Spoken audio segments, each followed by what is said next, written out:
Nigel Farage's continuing role in British political discussions has once again captured national attention as new data reveals shifts in civic engagement across the United Kingdom. Verified information reviewed by GB News highlights that there are currently 32 parliamentary constituencies held by the Labour Party where the margin of victory is smaller than the number of people who signed a verified public petition calling for a general election.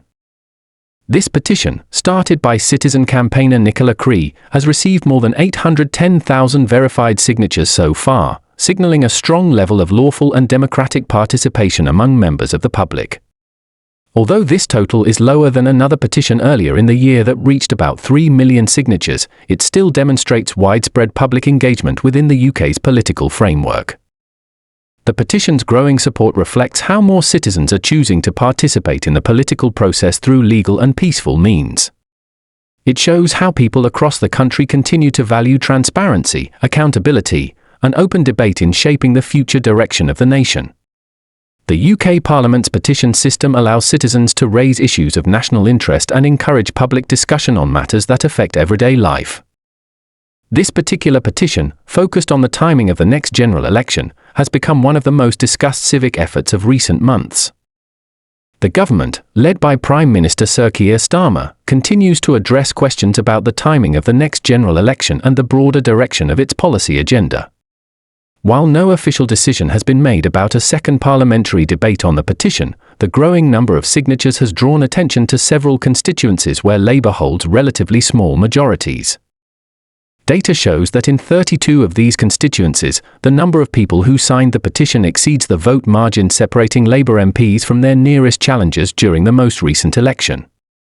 For instance, in Hendon, Poole, and North West Cambridgeshire, Labour's victories were decided by only 15, 18, and 39 votes respectively, figures that highlight just how closely contested some seats remain across the country. Other constituencies with significant public engagement include Clwyd North, Dartford, Lichfield, Norfolk South West, North West Leicestershire, Pendle and Clitheroe, Portsmouth North, Redditch, Ribble Valley, Sittingbourne and Sheppey, and Tamworth. These examples do not indicate or guarantee any future election results but show how active political participation remains an important part of British democracy.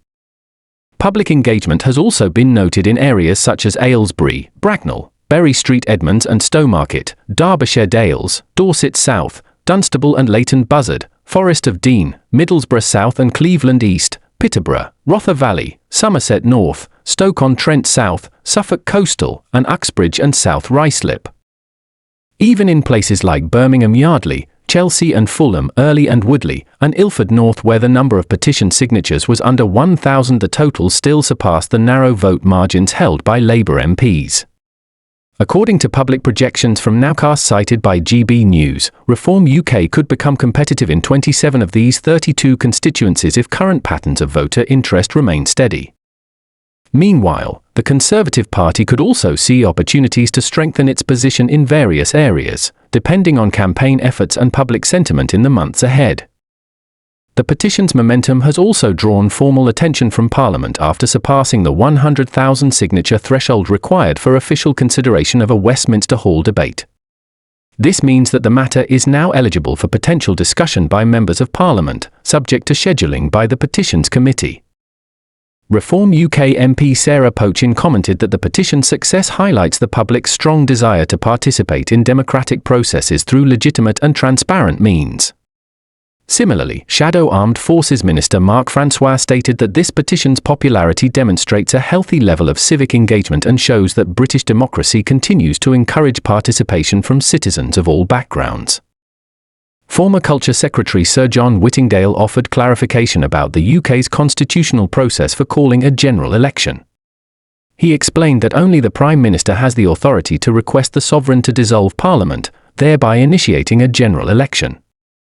Whittingdale further emphasised that, while public petitions can influence debate and raise awareness, the power to call an election remains solely within the framework of the government's constitutional responsibilities. Since the petition has exceeded the required signature count, the Petitions Committee will review it in its upcoming session, likely in September, and determine whether a debate will be scheduled. In a recent statement, the government reaffirmed that decisions about general elections remain the Prime Minister's responsibility, carried out according to constitutional precedent and legal procedures. The Cabinet Office added that the government's current focus is to continue delivering its policy goals, strengthening public services, and ensuring stability in key sectors. Political observers note that, while a debate on the petition could be arranged, it does not automatically result in an election. Experts generally agree that a general election would only take place if major political or constitutional developments arise. Historically, the process for calling a general election in the United Kingdom has changed over time. The now repealed Fixed-Term Parliaments Act once required parliamentary approval for early elections, but under the current Dissolution and Calling of Parliament Act, the Prime Minister now holds the authority to request an election directly through the royal prerogative. A vote of no confidence in the government could theoretically lead to a new election, but such scenarios are relatively uncommon in recent decades, as most governments focus on maintaining stability, continuity, and democratic accountability through proper constitutional processes and established parliamentary traditions. The last time a British government lost a confidence vote was in 1979, which led to the election that brought Margaret Thatcher into office. Earlier in the 20th century, Prime Ministers Stanley Baldwin and Ramsay MacDonald faced similar circumstances in 1924. In more recent years, both Boris Johnson and Theresa May faced and survived confidence votes, allowing them to remain in office and continue their legislative agendas. These examples highlight that while confidence votes are a part of democratic checks and balances, they are rare events in modern British politics. Prime Minister Keir Starmer took office following a decisive electoral victory that gave the Labour Party a strong parliamentary majority.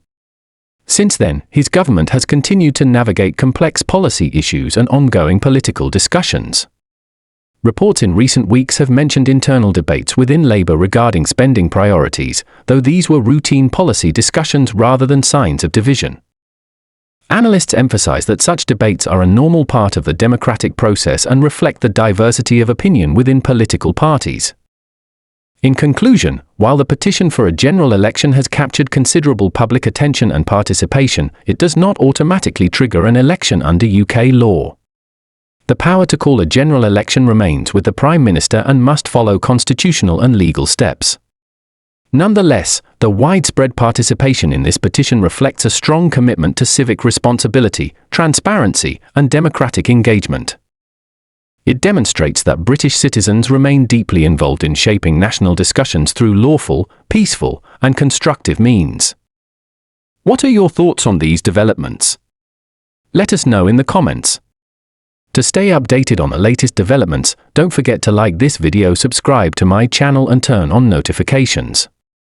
Thank you for watching, and see you in the next update.